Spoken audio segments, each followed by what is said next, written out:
హే రాధే హే కృష్ణే. మన పెరటి తోటలో ఒక పద్మం పూసింది, పరిమళాలు వాడవాడ వెదజల్లేందుకు పోరాటం చేసింది.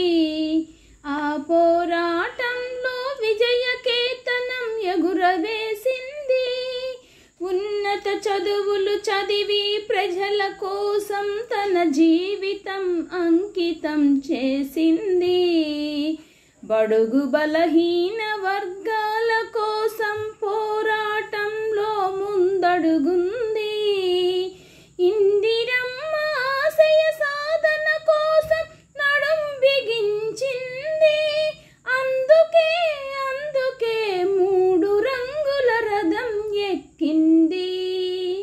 కులమతాలకు అతీతంగా తన రథయాత్ర సాగించింది.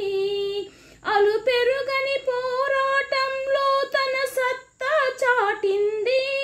స్త్రీ అంటే ప్రకృతి అని నిరూపించింది. నారబట్టలు ధరించి కిర్రు చెప్పులు వేసుకుని నేను మీతోనే అంది. ప్రజలలో నడిచింది, ప్రజల మనిషి అయ్యింది.